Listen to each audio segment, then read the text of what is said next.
अर्थात जब विपरीत समय आता है तो मनुष्य की अपनी बुद्धि ही उसे गलत रास्ते पर ले जाती है।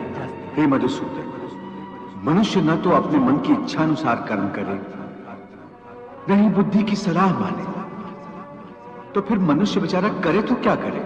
ऐसी स्थिति में अपनी प्रवृत्ति के विरुद्ध कोई कैसे जीवन व्यतीत करेगा? हे मधुसूदन, मुक्ति और मोक्ष का रास्ता अपनाने के लिए कोई मनुष्य अपनी प्रवृत्ति को कैसे बदल सकता है? इसका कोई तरीका मुझे बताओ।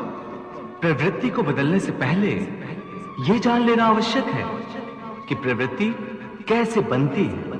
अर्थ, जो कर्मयोगी होते हैं वो आसक्ति छोड़कर कर्म की सफलता और विफलता में समबुद्धि से काम लेकर योग द्वारा परमात्मा पर आस्था रखकर कर्म करते हैं।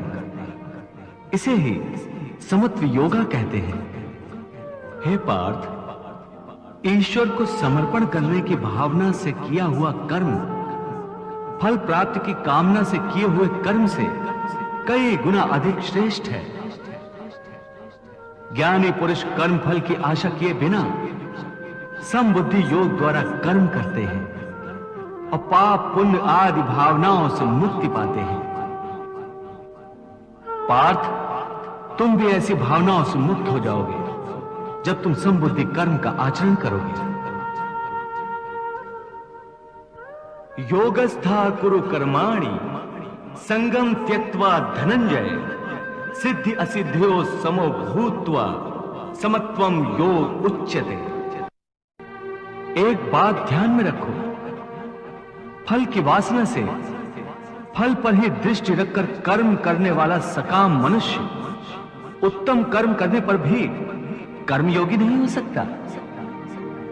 ऐसे मनुष्य को ख्याति आदि लाभ प्राप्त हो सकते हैं, किंतु उसे परमात्मा और शांति प्राप्त नहीं हो सकती।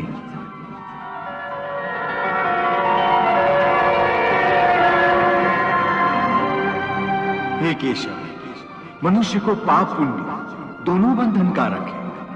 दोनों से भला बुरा प्रारब्ध बनता है। प्रायश्चित द्वारा पाप से मनुष्य मुक्त हो सकता है, परंतु पुण्य से वो मुक्त कैसे होता? हे अर्जुन, पाप पुण्य, सुख दुख, यश अपयश आदि भावनाएं साधारण मनुष्य के लिए हैं, परंतु जो कर्मयोगी होते हैं वो इन भावनाओं से मुक्त होते हैं, आलिप्त होते हैं। कर्मयोगी अपनी अंतरात्मा की आवाज को परमात्मा का आदेश मानकर आचरण करते हैं। इसमें कहां आती है पाप पुण्य की भावना? हे पार्थ, यदि तुम मोह के अधीन हो गए हो तो निष्काम कर्मयोग कैसे अपनाओगे? तुम्हारी बुद्धि पर जो मोह के अंधकार का पटल छा गया है उसे ज्ञान के प्रकाश से हटा दो और अपनी बुद्धि को मोह के दलदल से बाहर निकालो। हे पार्थ, यदा ते मोह कलिलम बुद्धिर्व्यतितरिष्यति तदा गन्तासि निर्वेदम श्रोतव्यस्य श्रुतस्य च। हे पार्थ, मोह बुद्धि का अज्ञान होता है और इसी अज्ञान के कारण मनुष्य भौतिक आकर्षण में फंस जाता है। वो जानता नहीं कि देह तथा समस्त भोग नश्वर है, मिथ्या है। जब मनुष्य सत और असत अथवा नित्य और अनित्य का भेद जान जाता है तब वो निरासक्त हो जाता है। उसे किसी भी चीज का आकर्षण नहीं रह जाता। इसका दूसरा अर्थ है मोह का त्याग करना तथा मोह का लोप होने पर मनुष्य किसी भी प्रकार से किसी भी वस्तु की ओर आकर्षित नहीं होता। हे पार्थ, यथार्थ ज्ञान की प्राप्ति होने के बाद मोह का त्याग होता है। आत्मिक योग बल में वृद्धि हो जाती है। योग बल के कारण मन स्थिर हो जाता है।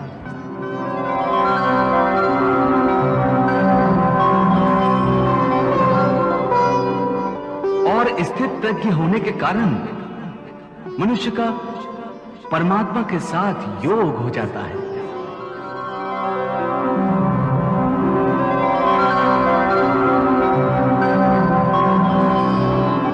पार्थ, तुम भी आत्मिक योग बल द्वारा अपनी अंतरात्मा में झांककर परमात्मा को देखने का प्रयास करो। समबुद्धि कर्मयोग का आचरण करो और स्थित प्रज्ञ बन जाओ। हे मधुसूदन, ये स्थित प्रज्ञ क्या होता है, इसे समझाओ। पार्थ, दुख भोगते हुए भी जिसके मन में उद्वेग नहीं होता और न ही जो सुख की लालसा रखता है तथा जिसके हृदय में क्रोध, मोह, भय आदि विकारों के लिए कोई स्थान नहीं होता, वो मनुष्य स्थित प्रज्ञ है। दुखेषु अनुद्विग्न मनाः सुखेषु विगत स्पृहा वीत राग भय क्रोधा स्थित धीः मुनिरुच्यते। हे पार्थ, स्थित प्रज्ञ महापुरुष सुख दुख प्रत्येक अवस्था में आत्मिक शांति प्राप्त कर लेता है। परम आनंद में लीन होने से ऐसे मनुष्य को दुख और सुख कभी विचलित नहीं करते। ऐसे स्थित प्रज्ञ मनुष्य का मन उस दिए की भांति होता है जिसकी लौ स्थिर होती है, कभी डोलती नहीं।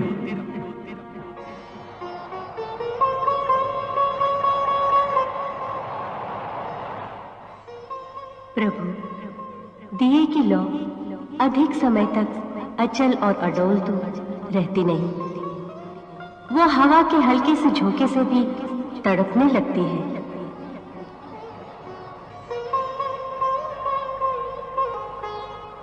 हाँ देवी पार्वती, प्रभु श्री कृष्ण यही तो समझा रहे हैं कि मनुष्य का मन कामनाओं की आंधी में रखे हुए एक दीपक की तरह होता है। कामनाओं के तेज झोंके उस दिए की बाती को स्थिर नहीं रहने देते। प्रभु ये उपदेश दे रहे हैं कि मन को स्थिर रखने के लिए मन की कामनाओं को लगाम देना चाहिए। यदि कामना को लगाम न दी जाए तो एक कामना से दूसरी, फिर दूसरी से तीसरी कामना जन्म लेती रहती है और यह सिलसिला कभी खत्म नहीं होता। जैसे जब किसी व्यक्ति के पास घर न हो तो वो मनुष्य एक झोपड़ा की कामना करता है, तो उससे बड़ा घर चाहता है, फिर उससे भी बड़ा घर, और फिर राजमहल की कामना करता है। असीम रूप लेकर बढ़ती रहती है। तो फिर मनुष्य इन कामनाओं को कैसे लगाम दे सकता है? इसका सही और सरल उपाय यह है कि मनुष्य मन में संतोष पैदा करे।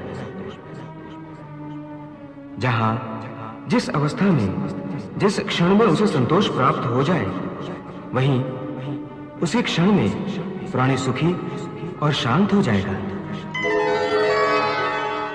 हे कृष्ण, तुम कहते हो कि स्थित प्रज्ञ बनने के लिए मन के दिए की ज्योत को स्थिर रखो, अर्थात मन को इधर उधर डोलने न दो। इसका अर्थ यह हुआ कि कर्म करते समय मन की जगह बुद्धि की बात मानो, मन को बुद्धि के अधीन रखो, यही ना?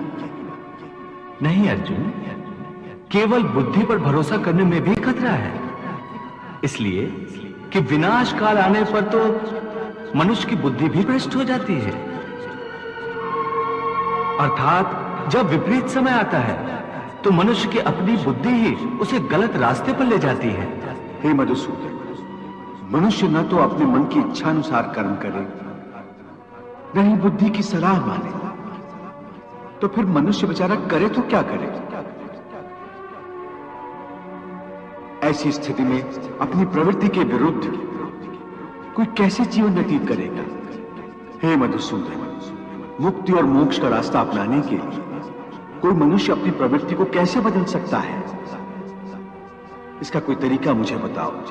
प्रवृत्ति को बदलने से पहले यह जान लेना आवश्यक है कि प्रवृत्ति कैसे बनती है।